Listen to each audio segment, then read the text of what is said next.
Saludos, estimados amigos y amigas de YouTube. A este su canal Vuelo Profético quiero darles nuevamente la bienvenida. Este canal nace con el propósito de que podamos inquirir en la palabra de Dios. Estamos en esta serie que se llama Profecías para nuestro tiempo, Daniel y Apocalipsis revelados. Estamos en el libro de Daniel primero.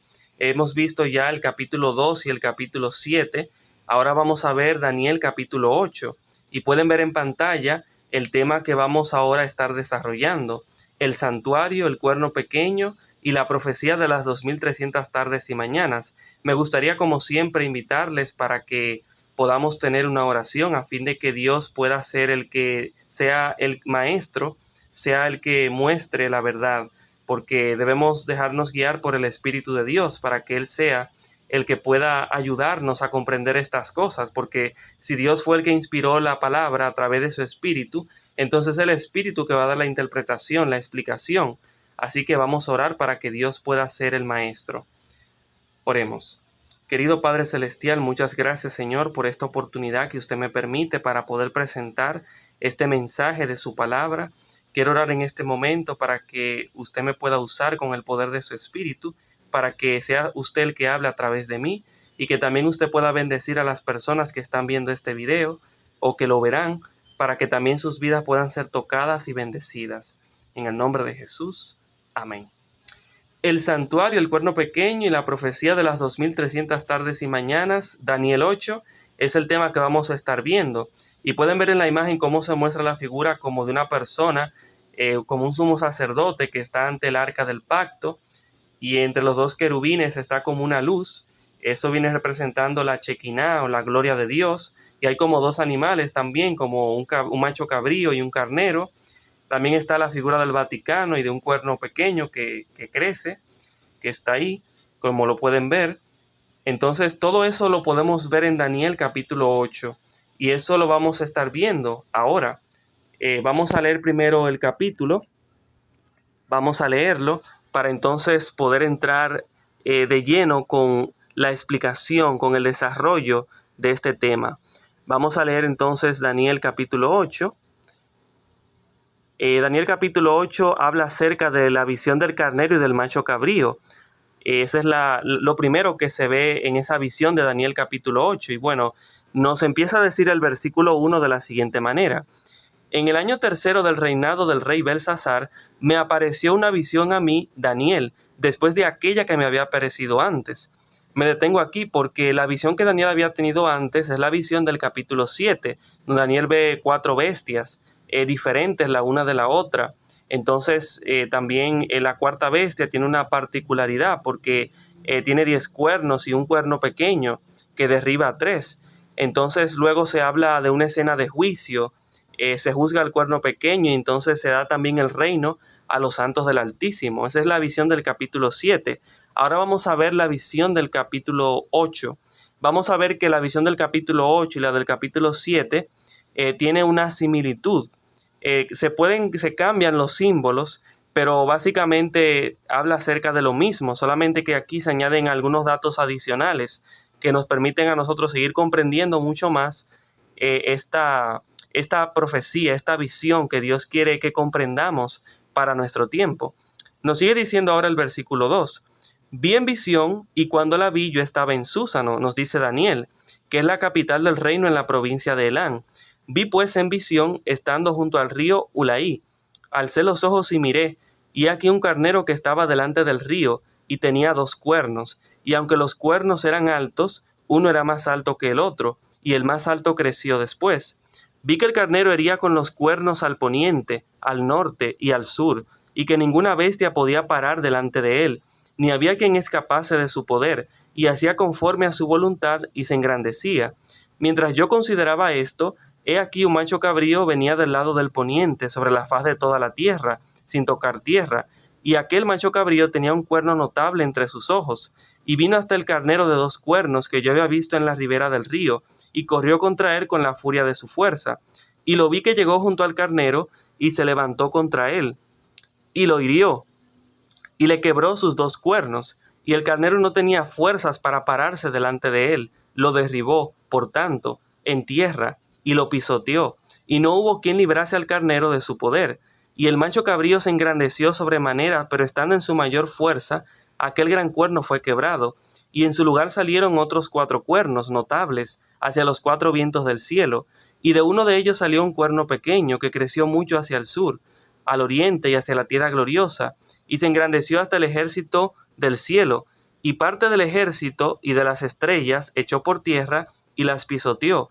Aún se engrandeció contra el príncipe de los ejércitos, y por él fue quitado el continuo sacrificio, y el lugar de su santuario fue echado por tierra, y a causa de la prevaricación le fue entregado el ejército junto con el continuo sacrificio, y echó por tierra la verdad, e hizo cuanto quiso, y prosperó. Entonces oía un santo que hablaba, y otro de los santos preguntó a aquel que hablaba: ¿hasta cuándo durará la visión del continuo sacrificio y la prevaricación asoladora, entregando el santuario y el ejército para ser pisoteados? Y él dijo: hasta 2300 tardes y mañanas, luego el santuario será purificado. Y aconteció que mientras yo, Daniel, consideraba la visión y procuraba comprenderla, he aquí se puso delante de mí uno con apariencia de hombre, y oí una voz de hombre entre las riberas del Ulaí, que gritó y dijo: Gabriel, enseña a éste la visión. Vino luego cerca de donde yo estaba, y con su venida me asombré, y me postré sobre mi rostro, pero él me dijo: entiende, hijo de hombre, porque la visión es para el tiempo del fin. Mientras él hablaba conmigo, caí dormido en tierra sobre mi rostro, y él me tocó, y me hizo estar en pie, y dijo: he aquí yo te enseñaré lo que ha de venir al fin de la ira, porque eso es para el tiempo del fin. En cuanto al carnero que viste, que tenía 2 cuernos, estos son los reyes de Media y de Persia. El macho cabrío es el rey de Grecia, y el cuerno grande que tenía entre sus ojos es el rey primero. Y en cuanto al cuerno que fue quebrado, y sucedieron 4 en su lugar, significa que 4 reinos se levantarán de esa nación, aunque no con la fuerza de él. Y al fin del reinado de estos, cuando los transgresores lleguen al colmo, se levantará un rey altivo de rostro y entendido en enigmas, y su poder se fortalecerá, mas no con fuerza propia, y causará grandes ruinas y prosperará, y hará arbitrariamente y destruirá a los fuertes y al pueblo de los santos. Con su sagacidad hará prosperar el engaño en su mano, y en su corazón se engrandecerá, y sin aviso destruirá a muchos, y se levantará contra el príncipe de los príncipes, pero será quebrantado, aunque no por mano humana. La visión de las tardes y mañanas que se ha referido es verdadera, y tú guarda la visión porque es para muchos días. Y yo, Daniel, quedé quebrantado, y estuve enfermo algunos días, y cuando convalecí, atendí los negocios del rey, pero estaba espantado a causa de la visión, y no la entendía. Luego de haber visto la lectura, vamos ahora a ver la explicación, el desarrollo, para que podamos comprender los detalles que se presentan en ese capítulo 8 del libro de Daniel. Entonces vamos a empezar, vamos a ver el santuario, el cuerno pequeño y la profecía de las 2300 tardes y mañanas, Daniel 8. Vamos a empezar volviendo a leer el versículo 1 del capítulo 8 de Daniel, que nos dice que en el año tercero del reinado del rey Belsasar me apareció una visión a mí, Daniel, después de aquella que me había aparecido antes. Daniel capítulo 8, versículo 1. La visión que le había aparecido antes era aquella del capítulo anterior, como ya les había mencionado, la de Daniel capítulo 7, en la cual había visto las 4 bestias, el león que es Babilonia, el oso Medo-Persia, el leopardo Grecia, la bestia terrible y espantosa que es Roma imperial, los 10 cuernos de la cuarta bestia, que son las 10 tribus bárbaras que conquistaron el imperio romano, el cuerno pequeño que es la Roma papal, el juicio celestial, la destrucción de la cuarta bestia romana y el eterno reino de Dios. Esa visión había recibido 2 años antes bajo el mismo reinado de Belsasar, rey de Babilonia, según Daniel capítulo 7, versículo 1. Ahora Daniel ya tenía aproximadamente 80 años de edad. Y dice el versículo 2 de Daniel capítulo 8, vi en visión y cuando la vi, nos cuenta Daniel, yo estaba en Susa, que es la capital del reino, en la provincia de Elán. Vi pues en visión estando junto al río Ulaí. Daniel 8:2. Entonces, al recibir esta segunda visión, Daniel se encuentra junto al río Ulaí, de unos 300 metros de ancho, en Susa, capital de la provincia de Elán, que estaba en las manos de Babilonia durante esa época, y el rey babilónico tenía ahí un palacio real. En esta visión ve nuevamente unas bestias. Recordamos que una bestia representa un reino o un imperio. Y aquí pueden ver el texto bíblico que confirma esto, Daniel 7:17 y el versículo 23. Recordemos este paralelismo de Daniel capítulo 2 y Daniel capítulo 7. En el capítulo 2 podemos ver esta estatua con diferentes metales que tienen diferentes colores. Entonces vemos luego Daniel capítulo 7 donde están las bestias. En Daniel capítulo 2 vemos la estatua. En Daniel 7 las bestias, que son diferentes. Y bueno, la cabeza de oro de la estatua representa a los babilonios. Y su equivalente, el equivalente a la cabeza de oro en Daniel 7 es el león con alas, que representa también a ese mismo imperio, que fue el imperio babilónico, Babilonia. Luego le sigue Medopersia, los medopersas, representados por el pecho y los brazos de plata, y su equivalente es el oso con 3 costillas en su boca, que lo podemos ver en Daniel 7.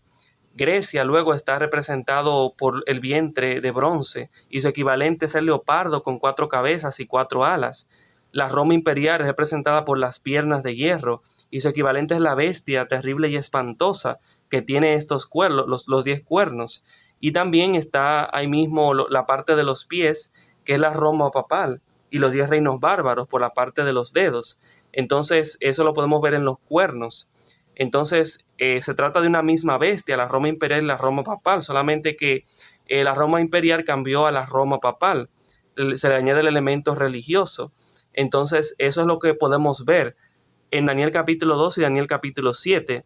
Esto nos sirve para que ahora veamos, lo conectemos ahora con no solamente Daniel capítulo 2, 7, sino también el capítulo 8, porque vamos a ver que es una misma revelación en diferentes visiones.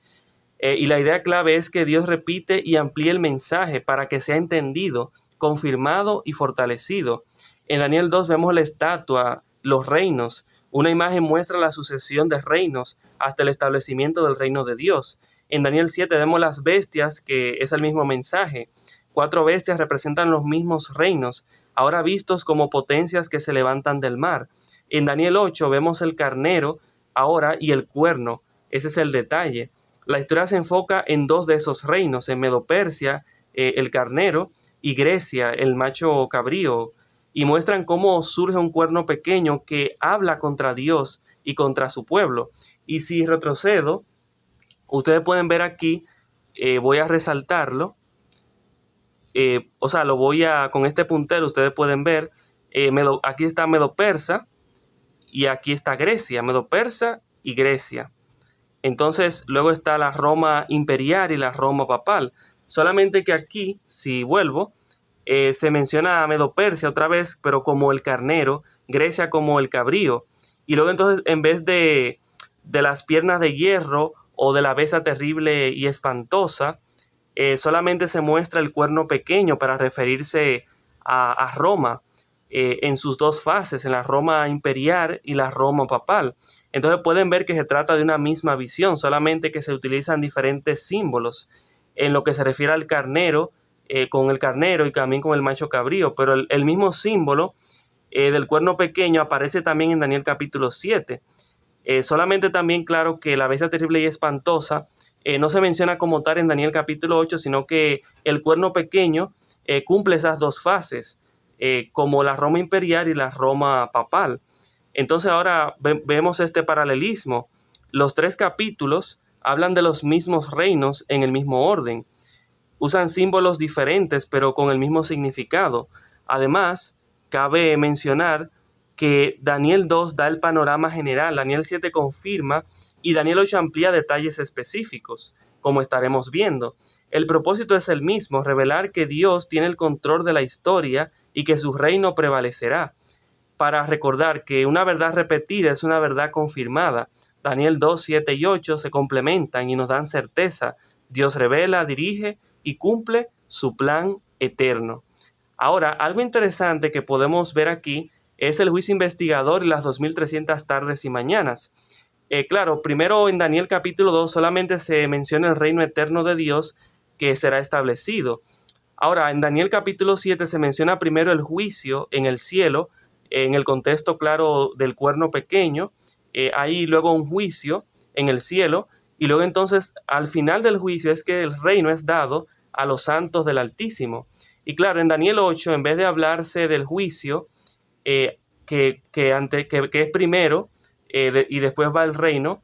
Lo que se menciona únicamente es al final que el santuario es purificado. Entonces, ¿qué nos quiere decir esto? Esta estructura nos quiere decir a nosotros que en el momento que ocurre el juicio en el cielo, es que también ocurre que el santuario es purificado, se cumplen las 2300 tardes y mañanas. Esa es la estructura que tiene esos tres capítulos del libro de Daniel, Daniel 2, Daniel 7 y Daniel 8.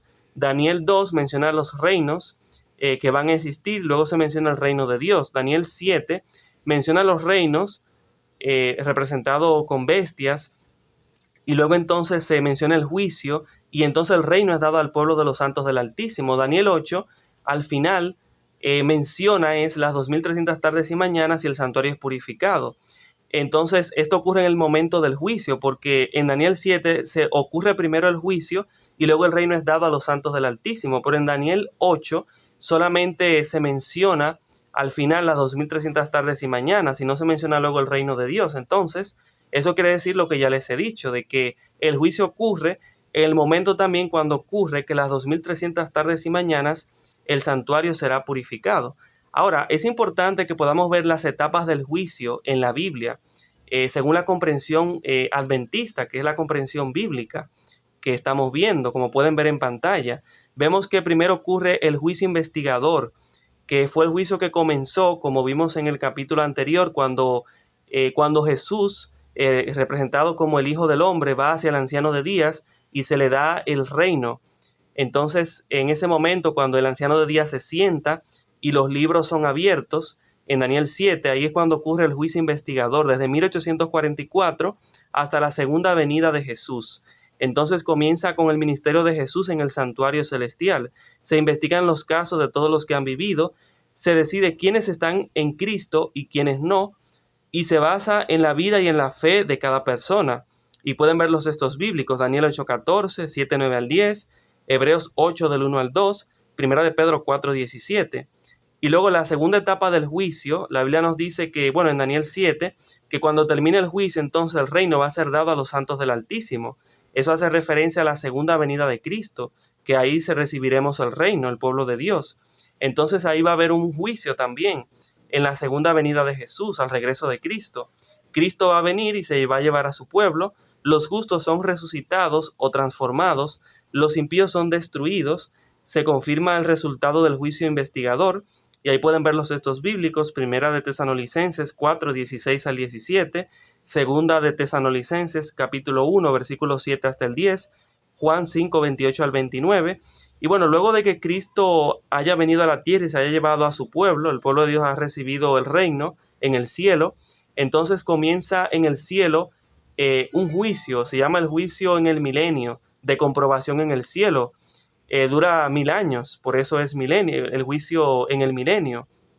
El pueblo de Dios participa del juicio para vindicar la justicia de Dios. Se revisan los casos de los impíos y de los ángeles caídos, se demuestra la justicia, el amor y la misericordia de Dios. Todos comprenden por qué Dios actuó como lo hizo, y ahí pueden ver los textos bíblicos que se refieren a este juicio.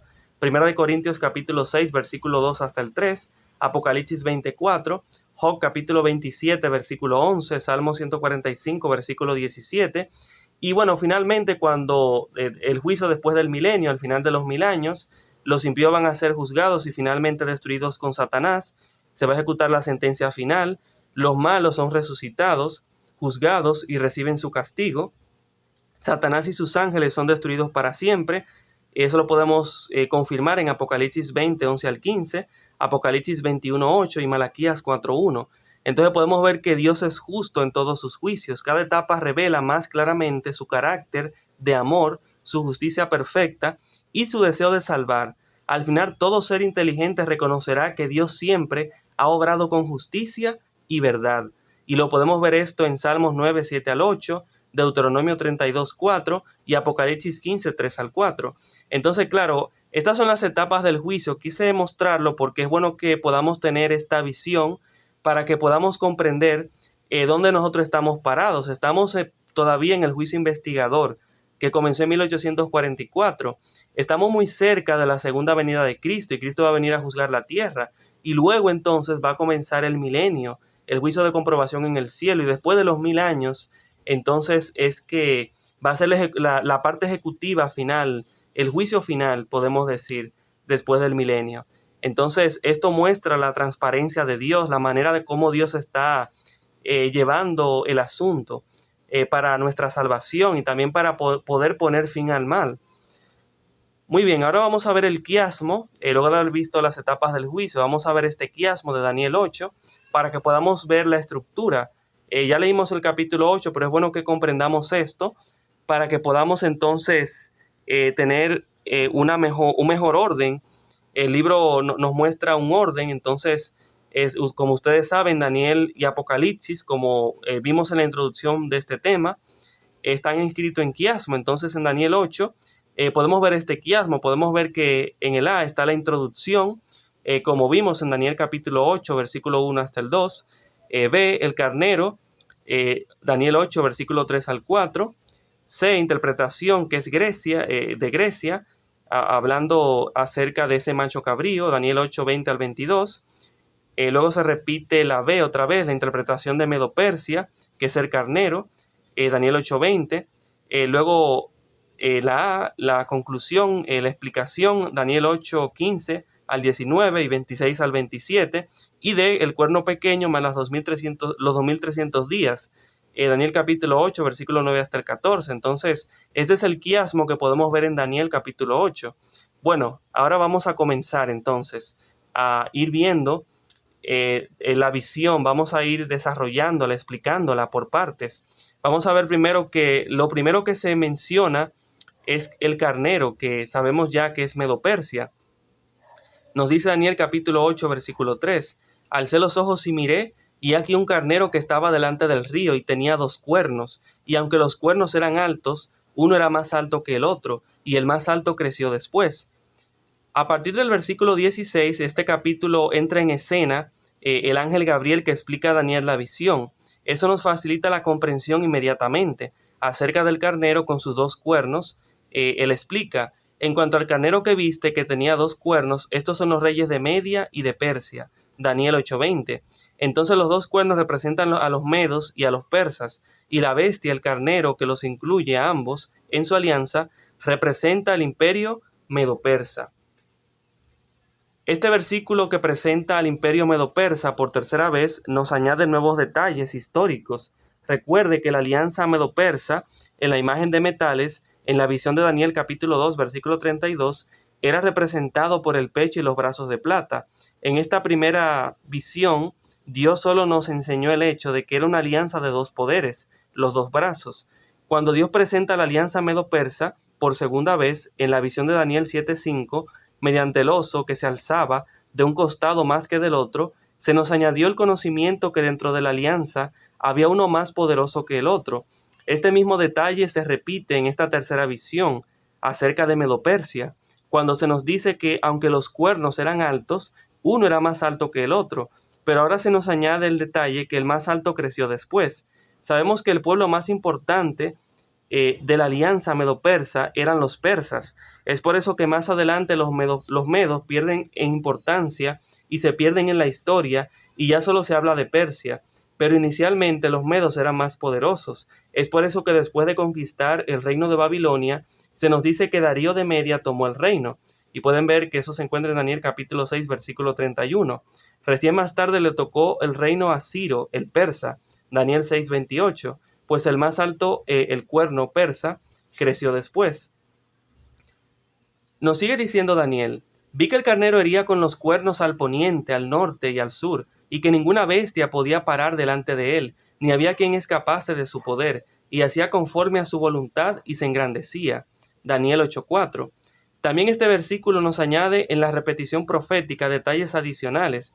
Recordemos que en la visión de Daniel 7:5 Dios presentó la alianza medo-persa mediante el oso que tenía en su boca 3 costillas.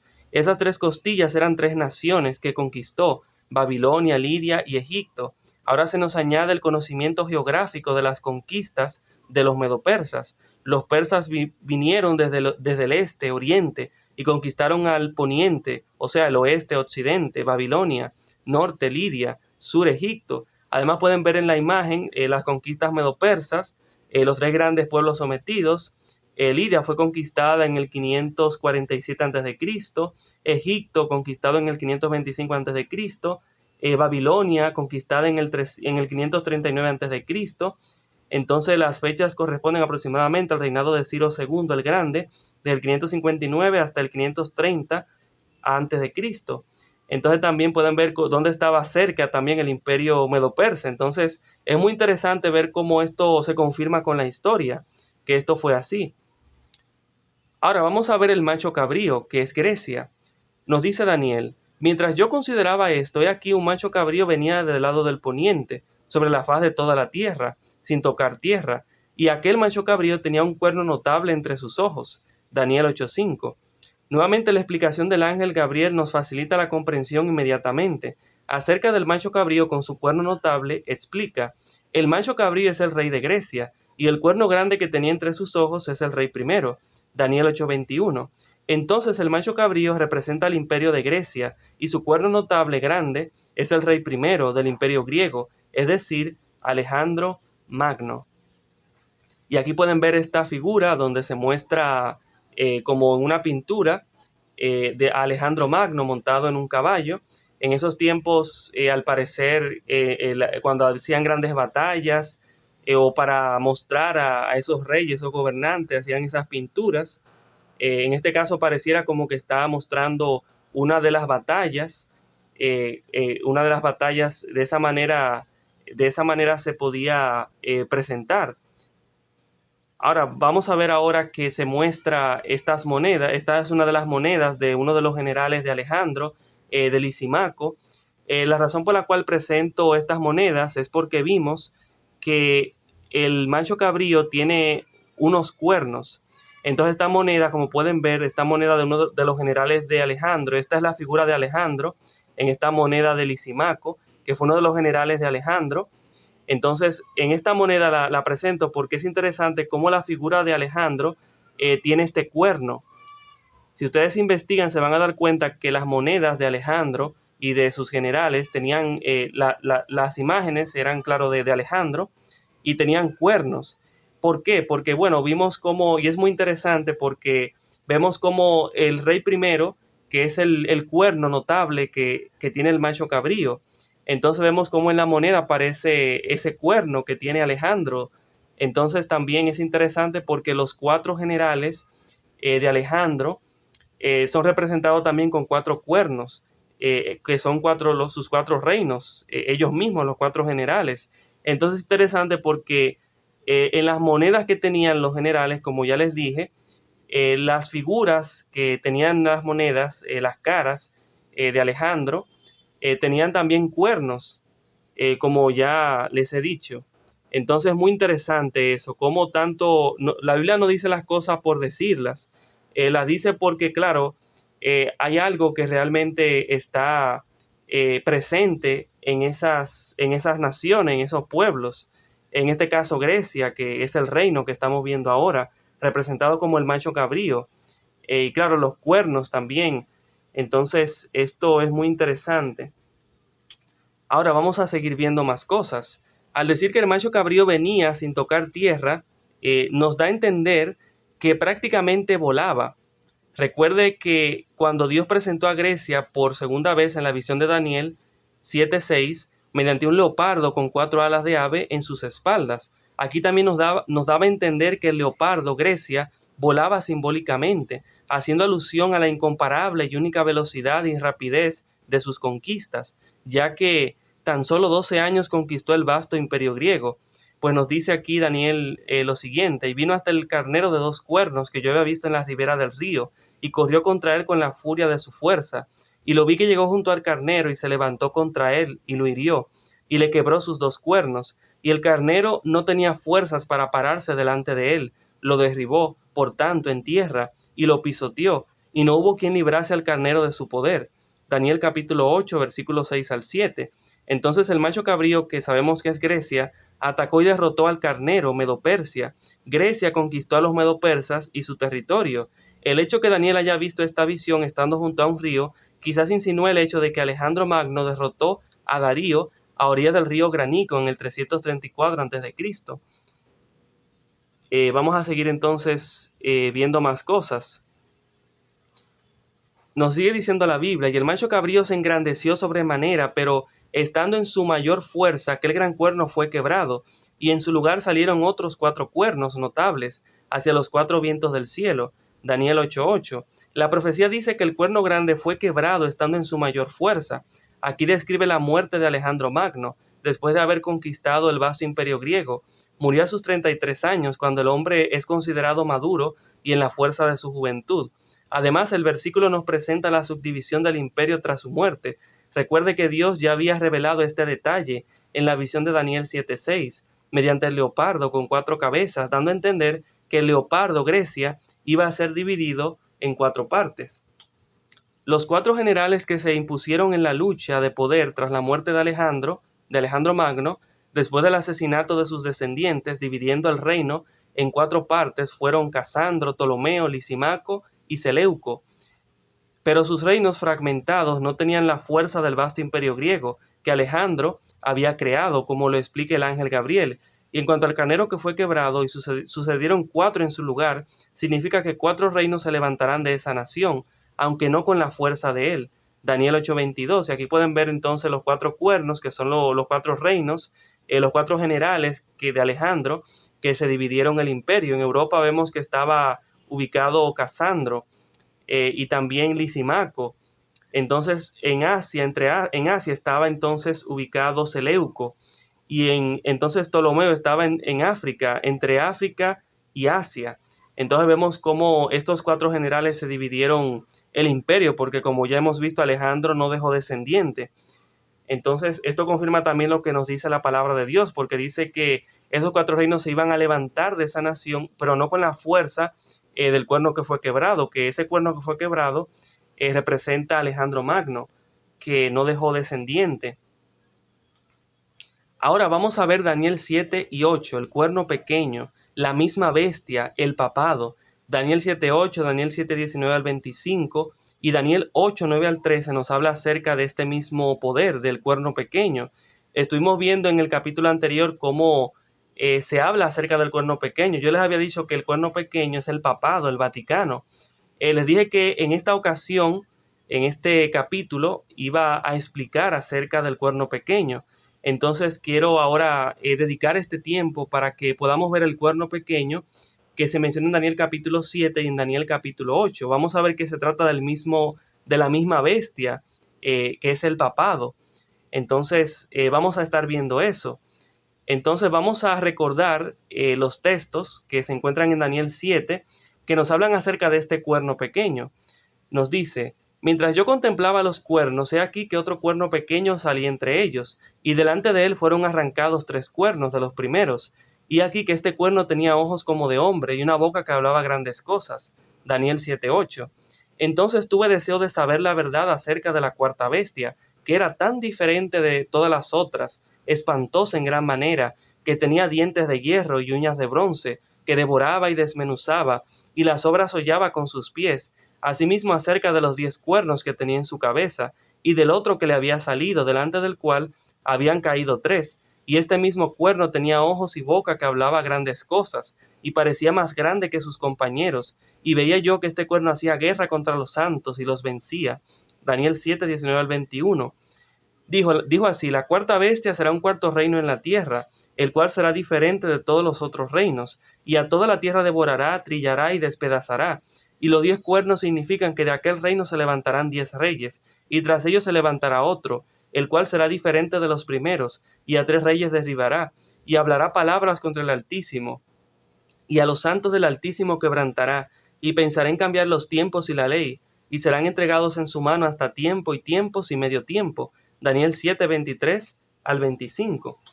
Y ahora vamos a ver Daniel 8, que nos habla acerca de ese mismo cuerno pequeño. Nos dice: y de uno de ellos salió un cuerno pequeño, que creció mucho al sur y al oriente, y hacia la tierra gloriosa, y se engrandeció hasta el ejército del cielo, y parte del ejército y de las estrellas echó por tierra, y las pisoteó. Aún se engrandeció contra el príncipe de los ejércitos, y por él fue quitado el continuo sacrificio, y el lugar de su santuario fue echado por tierra, y a causa de la prevaricación le fue entregado el ejército junto con el continuo sacrificio, y echó por tierra la verdad, e hizo cuanto quiso y prosperó. Entonces oía un santo que hablaba, y otro de los santos preguntó a aquel que hablaba: ¿Hasta cuándo durará la visión del continuo sacrificio y la prevaricación asoladora, entregando el santuario y el ejército para ser pisoteados? Daniel capítulo 8, versículo 9 hasta el 13. Y nos sigue diciendo más acerca de este mismo poder. Dice, pero primero ahora nos pone en contexto, porque primero nos pone el macho cabrío, que es Grecia, y luego entonces nos habla acerca otra vez de ese cuerno pequeño, que aquí aparece como un rey que es, que es un rey que es altivo de rostro y entendido en enigmas. Eso lo podemos ver aquí. Bueno, nos dice el texto: el macho cabrío es el rey de Grecia, y el cuerno grande que tenía entre sus ojos es el rey primero. Y en cuanto al cuerno que fue quebrado, y sucedieron 4 en su lugar, significa que 4 reinos se levantarán de esa nación, aunque no con la fuerza de él.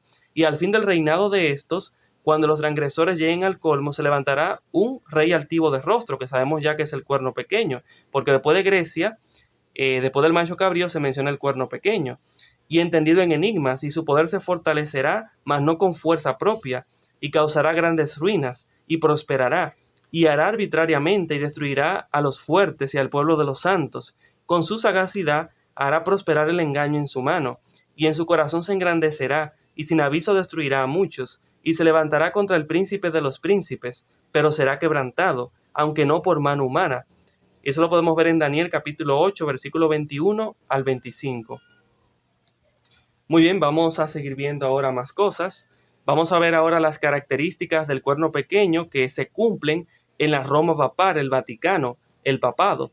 Vamos a ver cómo todo eso que hemos visto, que les he leído, para que podamos ahora ver esto, podamos ver la explicación de estas características y ver cómo todo esto se cumple en la Roma papal, el Vaticano, el papado. Vamos a ver que primero nos dice que una de las características de este cuerno pequeño, como leímos, es que arranca 3 cuernos. La primera característica del cuerno pequeño es el hecho que delante de él son arrancados 3 de los primeros 10 cuernos. Las 3 tribus bárbaras que han sido eliminadas fueron los cerulos en el 493 después de Cristo, los vándalos en el 534 después de Cristo, los ostrógodos en el 538 después de Cristo.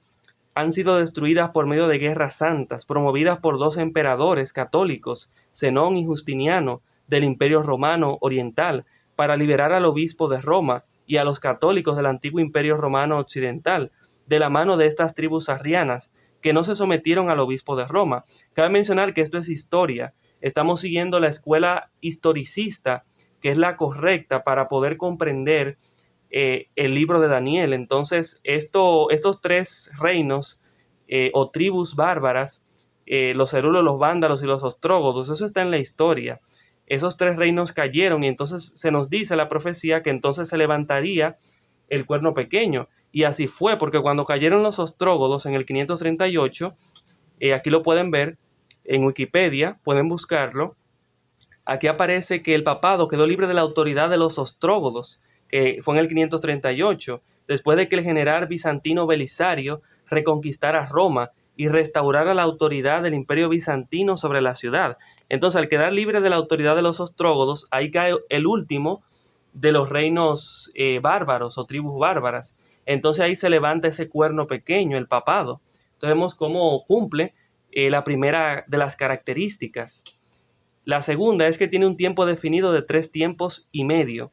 Nos dice Daniel capítulo 7, 25 eso. Los santos le estarán sometidos durante un tiempo, 2 tiempos y medio tiempo. Daniel 7, 25. En la versión Biblia la Palabra de España, nosotros podemos ver eso. Hay otras versiones que en vez de 2 tiempos dice tiempos, pero hace alusión a esos 2 tiempos porque habla en plural, más de un tiempo. Además, como esta versión dice 2 tiempos, hay otras versiones también que dejan claro que son 2 tiempos. Aunque hay versiones que dice solamente tiempos, pero hay versiones que dice 2 tiempos, como esta. Entonces, la palabra cuando se refiere a tiempo, en el original, en el Strong, es la H5732. La palabra es idán, y es el significado y contexto bíblico de esta palabra de una raíz correspondiente a la de H5708. Significa tiempo, o sea, tiempo fijo, técnicamente un año, tiempo. O sea que Cuando se habla acerca de un tiempo, 2 tiempos y medio tiempo, se está hablando acerca de 3 años y medio. Es lo que nos está hablando aquí la profecía de Daniel. Ahora, un año bíblico y profético en la Biblia, en profecía, consiste de 360 días con un equivalente a 30 días por 12 meses. Eso está en Génesis capítulo 7, versículo 11, 24, capítulo 8, versículo 3 al 4. En la Biblia, un tiempo, o sea, un año, como pueden ver, como ya les expliqué que un tiempo es un año, en el significado y contexto bíblico podemos ver eso. Entonces, un tiempo, o sea, un año en profecía en la Biblia es de 360 días. Entonces, 2 años son 720 días. Sabemos que son 720 días porque a los 360 días le sumamos otra vez los 360 y nos va a dar los 720 días, o sea, los 2 tiempos, los 2 años. Entonces, la última mitad nosotros, claro, para saber la última mitad, claro, tenemos que sumarle a los 720 días los 360 de nuevo y nos va a dar 1080 días. Entonces lo que hacemos es para poder saber entonces la mitad del tiempo, la mitad del año, la última parte, lo que hacemos es que esos 1080 días lo dividimos entre 6 y nos va a dar 180 días. Entonces si hacemos la suma, 360 más 720 más 180 días, nos va a dar 1260 días, que se convierten en 1260 años, porque en la profecía bíblica un día simbólico equivale a un año literal. Si ustedes leen Ezequiel 4:6 y Números 14:34, se van a dar cuenta de eso, que nos dice que un día por año te lo he dado. Entonces, de esta manera, los 1260 días simbólicos equivalen a 1260 años literales. Y bueno, cabe mencionar que esto de tiempo, 2 tiempos y medio tiempo, se menciona también en el libro de Apocalipsis, en el capítulo 12. Se habla de tiempo, tiempos y medio tiempo. Y se habla de 1260 días, haciendo alusión a lo que estamos leyendo aquí en Daniel. Porque Daniel y Apocalipsis están en quiasmo. Hay cosas que se repiten en Daniel y que se repiten también en Apocalipsis. Y hay que armar entonces el rompecabezas. Entonces, esos 1260 días también se mencionan en Apocalipsis capítulo 12, solo que aquí en Daniel está de manera simbólica. También se habla de tiempo, tiempos y medio tiempo en Apocalipsis 12, al igual que al mismo tiempo se habla también en ese mismo capítulo 12 del Apocalipsis de 1260 días. La Biblia nos quiere llevar a ese mismo tiempo. Eso, claro, lo veremos también más adelante cuando entremos a estudiar los capítulos que he escogido para estudiar también del Apocalipsis. Entonces vamos a poder ver ese detalle también. Pero entonces aquí ya hemos visto esta explicación. Ahora, sobre los 360 días, tenemos que hacernos esta pregunta. ¿Qué es un año profético de 360 días? Vamos a entender por qué se toman 360 días en la Biblia cuando se habla acerca de este tipo de profecías. Vamos a ver que la Biblia muestra que en el contexto profético se usa un calendario de 12 meses y de 30 días por mes. Entonces el total es de 360 días por año. Esto se deduce comparando el relato del diluvio. Génesis 7:11 comienza el diluvio en el mes 2, día 17. Génesis 7:24 las aguas prevalecen 150 días. Génesis capítulo 8, versículo 3 al 4. Esos 150 días equivalen a 5 meses. Entonces 150 días dividido entre 5 meses es igual a 30 días por mes. Entonces la conclusión es que el mes bíblico profético tiene 360 días. El año tiene 360 días entonces. Entonces, luego de haber tenido este concepto claro, podemos proseguir.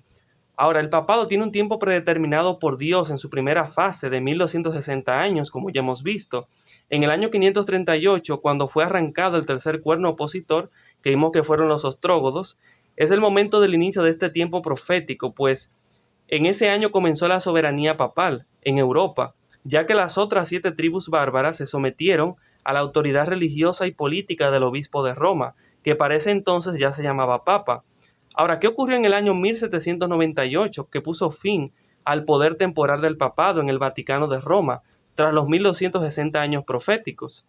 Vamos a ver que en aquel año histórico, Francia estaba en plena Revolución Francesa. Napoleón Bonaparte deseaba obtener el control sobre Europa. Él sabía que para obtener el poder europeo tenía que quebrar el soberano del papado, que ya estaba en vigencia durante más de un milenio. Napoleón envió a su general Berthier, quien fue desde Francia hacia Italia, y tomó preso al Papa Pío VI. Este fue llevado a Francia, donde murió en su exilio. El poder del papado fue quebrado exactamente después de los 1260 años proféticos en el año 1798.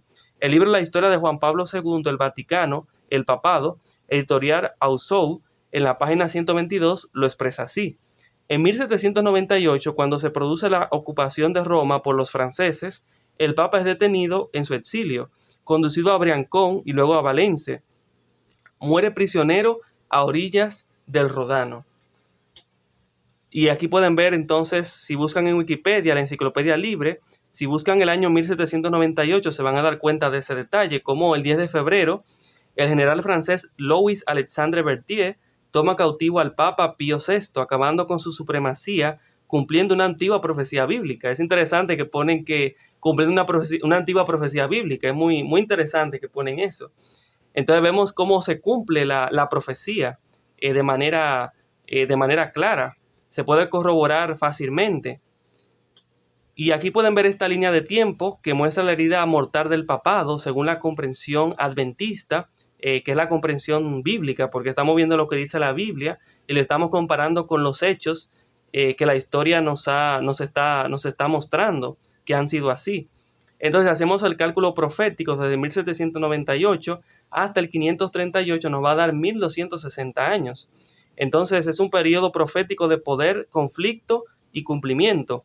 En 538 el decreto que exalta al obispo de Roma se da. El emperador Justiniano emite un decreto que concede al obispo de Roma supremacía sobre todas las iglesias. Comienza el dominio papal apoyado por el poder civil, porque la iglesia y el Estado se unieron.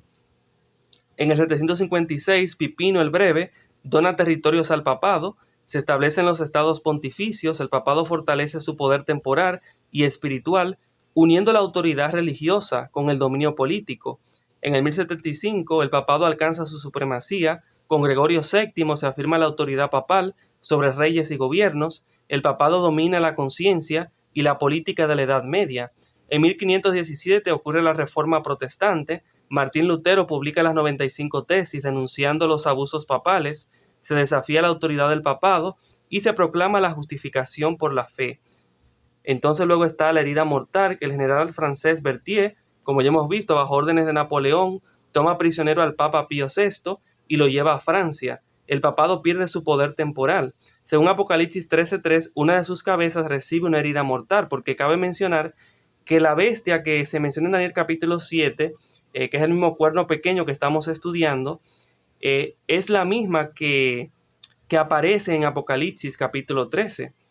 Entonces se nos dice que esa bestia, ese cuerno pequeño, iba a tener una herida mortal y la tuvo en 1798, porque hemos visto ya cómo el Papa Pío VI es llevado a Francia. Y claro, cabe mencionar que las propiedades del papado también quedaron confiscadas. Esas propiedades ya, ya no estaban a merced del papado, por así decirlo. Entonces ya hemos visto que del año 538 al año 1798 se cumple exactamente 1260 años. Es un periodo profético que confirma la precisión, la exactitud de la palabra de Dios. Ahora, para los adventistas del séptimo día, esto es un contexto clave, esta línea de tiempo muestra cómo el papado pasó de ser una sede eclesiástica a un poder religioso político dominante y cómo en 1798 recibió su herida mortal, cumpliéndose así la profecía bíblica. Y cabe mencionar que la palabra adventista significa que espera la segunda venida de Cristo. Así que si esperas la segunda venida de Cristo, eres un adventista. Para explicar lo que significa esa palabra, porque sé que seguramente debe haber personas nuevas. Entonces, para que puedan saber lo que significa. Ahora, vamos a ver esta otra característica del papado, de este cuerno pequeño, de esta bestia. Se nos dice que tiene ojos de hombre.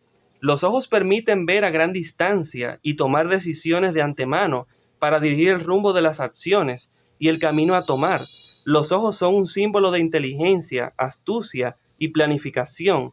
Gracias a esos ojos de hombre, el papado pudo perdurar durante más de un milenio, 1260 años, como ya hemos visto, dirigiendo los destinos europeos, siendo este un cuerno pequeño. Ahora se nos dice también que los ojos son, ahora vamos a ver ahora que la razón por la cual tiene ojos, este cuerno pequeño, es un cuerno pequeño peculiar porque tiene ojos, incluso tiene una boca, Pero entonces vamos a ver por qué tiene ojos este cuerno pequeño. Vamos a ver la explicación de ojos en la Biblia. Vamos a ver que los ojos son un símbolo de entendimiento y de inteligencia.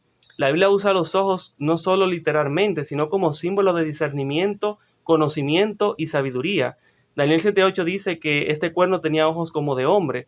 Efesios 1:18 entonces nos dice que, hablando acerca de los ojos, dice, alumbrando los ojos de vuestro entendimiento. Aquí vemos claramente que los ojos representan entendimiento espiritual o mental. Y Salmos 32:8 nos dice, te haré entender y te enseñaré el camino en que debes andar. Sobre ti fijaré mis ojos. Dios usa los ojos como símbolo de dirección y guía. Proverbios 4:25 nos dice, tus ojos miran lo recto. Los ojos están ligados a decisiones y rumbo de vida. Y ya hemos visto que el cuerno pequeño tiene ojos de hombre.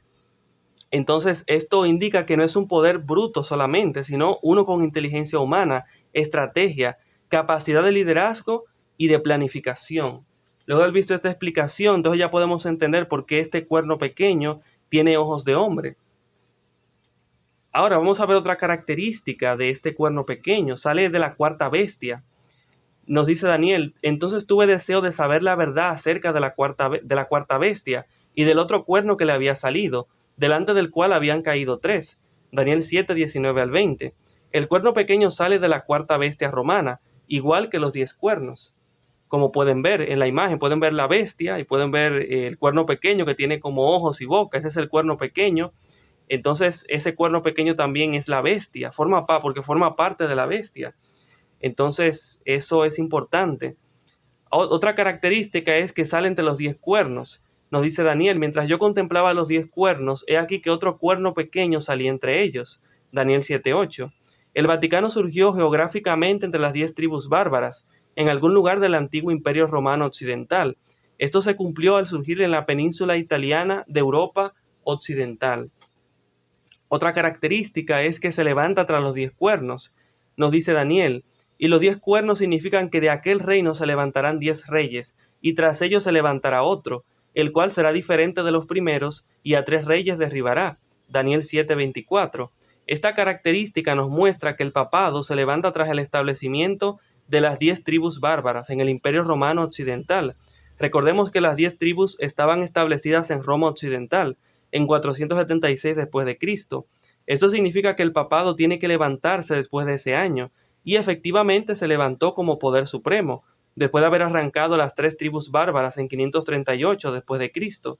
Desde el 476 dejó de haber emperador en Occidente, y el papado, como ya procede llamar al episcopado de Roma, heredó mucha de la autoridad del emperador en Occidente, añadiendo esto al gran poder espiritual que empezaba a ejercer sobre la Iglesia de Oeste.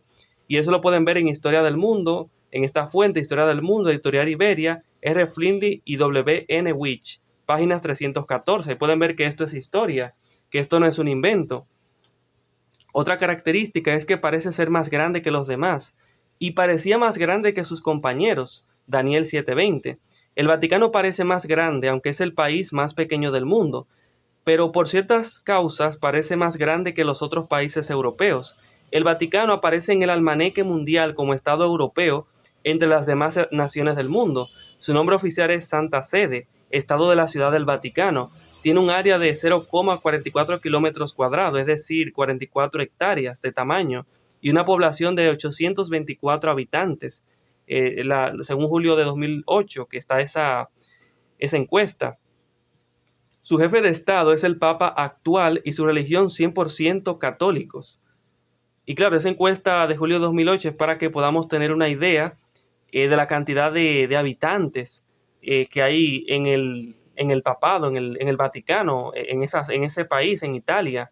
Claro, deben de haber más ahora porque ha pasado el tiempo, pero es para que podamos tener una idea. El Vaticano es el estado más pequeño del mundo y se halla en la ciudad de Roma. Incluye la imponente Basílica de San Pedro, la residencia papal y los bellos jardines, museos y biblioteca del Vaticano.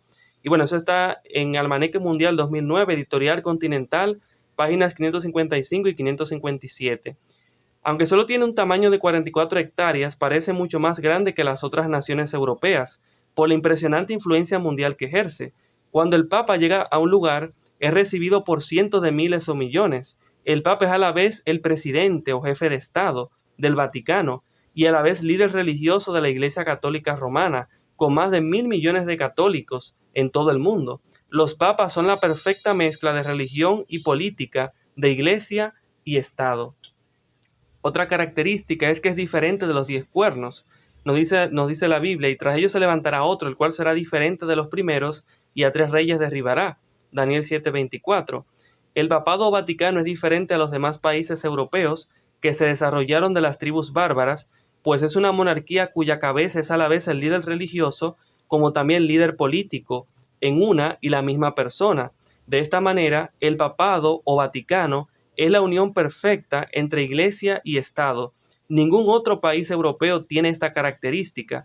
Además, ningún otro país europeo ni del mundo consiste únicamente de habitantes de una misma religión, como ocurre en el Vaticano, cuya población es al 100% católica romana. Eso es interesante y es muy importante que lo podamos comprender para que podamos saber qué clase de poder es que menciona la Biblia y cómo y la influencia que tiene este poder entonces en el mundo. Otra de las características, y esta es una de las características más innegables que nadie puede negar, porque vamos a ver algo que confirma esto, hace guerra contra los santos y los vence. Nos dice Daniel, y veía yo que este cuerno hacía guerra contra los santos y los vencía, y a los santos del Altísimo quebrantará. Daniel 7:21 hasta el 25. Gracias a la unión de iglesia y de Estado, o sea, de política y religión, el papado pudo dictar leyes religiosas e imponerlas durante los 1260 años de su soberanía sobre los habitantes de los países europeos del antiguo imperio de Roma occidental, y perseguir, torturar y matar a todas aquellas personas que no compartían la misma fe católica romana. Es por eso que Dios condena la unificación de iglesia y Estado drásticamente. Muy bien, ahora vamos a seguir viendo más. Vamos a ver cómo esto que hace guerra contra los santos y los vence, o sea, que persigue, que tortura y que mató a aquellas personas que no compartían la misma fe católica romana. Vamos a ver cómo esto se cumplió. Vamos a ver que bajo el papado de la Edad Media del siglo XII se inició la terrible y espantosa Inquisición, que se manifestó en diferentes formas y en diferentes lugares. Se trata de uno de los episodios más oscuros y crueles de la historia humana, cuyo autor fue el Vaticano de Roma. La Inquisición es un tema que hoy en día está siendo ignorado por las masas en general y ocultado por la Iglesia en gran medida. Es un ítem que no se aprende en las escuelas ni en las universidades.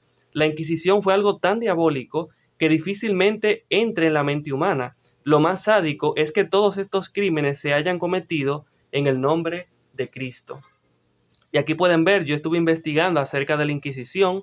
Aquí se nos dice que la Inquisición fue un conjunto de instituciones judiciales eclesiásticas, principalmente de la Iglesia Católica, siglos XII al XIX, creadas para suprimir la herejía y mantener la ortodoxia religiosa, a menudo en colaboración con el poder político. Utilizó métodos estrictos como la tortura, autos de fe y la hoguera para investigar y castigar disidencias. Y algunos aspectos claves de la Inquisición: Orígenes surgió en el sur de Francia a finales del siglo XII para combatir la herejía cátara. La Inquisición española de 1478 a 1834, fundada por los reyes católicos, fue una de las más conocidas, actuando bajo control de la corona para mantener la unidad religiosa. Su funcionamiento: los inquisidores investigaban a menudo con denuncias anónimas y utilizaban el período de gracia para confesiones. Los procesos solían ser secretos y sin defensa legal clara. Sus objetivos, inicialmente contra herejes, cátaros, valdenses, luego se centró en conversos judaizantes, criptomusulmanes, protestantes y casos de brujería.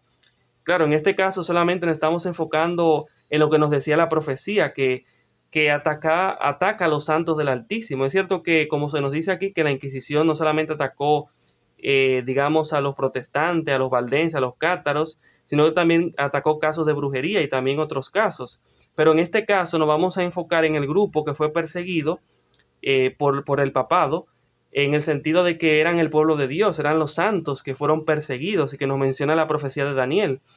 Como por ejemplo, aquí se dice que los herejes eran los valdenses y los cátaros.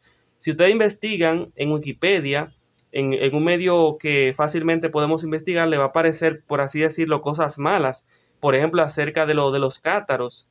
Pero realmente, si ustedes pueden investigar medios más alternativos, se van a dar cuenta quiénes realmente eran los cátaros, los valdenses, que eran personas realmente que no hicieron, que no eran realmente herejes. Los herejes eran los que lo estaban persiguiendo, porque vamos a ver cómo los valdenses, ese grupo en particular, los valdenses, ellos se mantenían bajo la palabra de Dios, era su fundamento. Entonces, le llamaban herejes porque realmente ellos se basaban solo en la palabra de Dios, pero desde mi punto de vista, y no solamente mi punto de vista, sino porque también la palabra de Dios, Dios respeta nuestro libre albedrío, nuestra voluntad. Nadie tiene que atacar a otra persona solamente porque esa persona piensa diferente. Entonces, sea lo que sean casos de brujería, protestante, cátaros, valdense, lo que ellos crean, no importa, no podemos nosotros obligar o imponer o querer imponer algo a la fuerza. Y si esa persona no cumple lo que nosotros decimos, entonces ir al otro extremo, que es entonces perseguirla, matarla. Eso realmente no va con los principios del gobierno de Dios. Dios nos da libre albedrío a nosotros para que decidamos. Entonces, sea lo que fuese, eso que hizo la Iglesia Católica en la Edad Media, que fue la Inquisición, como veremos, seguiremos leyendo, eso no estuvo bien. Y bueno, vamos a ver las consecuencias. Ejecutar miles de personas en autos de fe, aunque las cifras varían, su impacto generó la leyenda negra sobre la brutalidad española. Ahora vamos a ver ahora la información de Wikipedia. Nos dice que el término inquisición, del latín inquisitio, averiguación o investigación, en sentido amplio, es un tribunal religioso que averigua y castiga los delitos contra la fe. Más específicamente la Inquisición o Santa Inquisición. Y cabe mencionar que de santa no tenía nada, porque murieron mucha gente inocente que no tenía que morir. Hace referencia tanto al proceso legal como a las instituciones de la Iglesia Católica, y en varias ocasiones a las protestantes dedicadas a la supresión de lo que consideraban herejía. La herejía contraria a la religión de la era medieval. Ahí pueden ver que esto ocurrió en la Edad Media. Europeas, muchas veces se castigaba con la pena de muerte, y de esta se derivan todas las demás. El juez que preside un tribunal inquisitorial recibe el nombre de inquisidor. Finalmente, las denominaciones cristianas, clasificadas como heréticas, fueron los principales objetivos de la represión inquisitorial, siendo estos los almaricenses, los hermanos apostólicos, los beguinas y begardes, los hermanos y hermanas del libre espíritu, los flagelantes, los fraticeles, los susitas. Cabe mencionar que los susitas eran seguidores de Juan Hus, que fue uno de los que defendieron la verdad bíblica, la palabra de Dios. Podemos decir que los susitas entonces fueron de los que, Juan Hus, muchos de los protestantes no tuvieron, digamos, toda la luz, pero la luz que recibieron en ese momento de que su fe tenía que basarse en la palabra de Dios, esa la tenían. Y claro, pues, habían algunas cosas que tal vez no tenían claras, muchos de los que en ese tiempo estaban siguiendo la verdad, el camino, porque la luz es progresiva.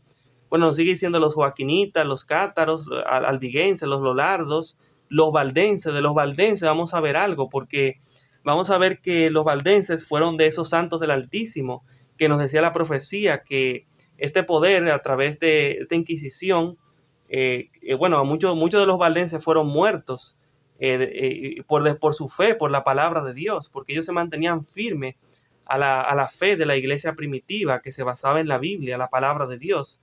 Los protestantes, luteranos, calvinistas, anabaptistas, anglicanos, estos también eran grupos de santos, de personas que defendieron también la fe en la palabra de Dios. Por eso eran protestantes, porque no estaban de acuerdo con la iglesia católica, porque la iglesia católica se basaba no en la palabra de Dios, sino en sus tradiciones, en sus postulados, pero no en la palabra de Dios. Por eso surgieron estos protestantes también. Los gnósticos, entre otros, también incluyeron los falsos conversos, judaizantes, marranos y maometizantes, debido a una conducta religiosa dual. Públicamente se manifestaban como católicos, que solo eran nombre porque de hecho practicaban otra religión abrahámica, junto a conversos que cayeron en sincretismo religioso con el paganismo, sobre todo el hinduismo, además de místicos cristianos que pudieran caer en tendencias esotéricas, haciéndoles caer en la apostasía o incluso abrazar el satanismo. Pero bueno, no vamos a basar solamente en lo que nos dice la profecía, ¿Quiénes fueron los que fueron vencidos, fueron perseguidos?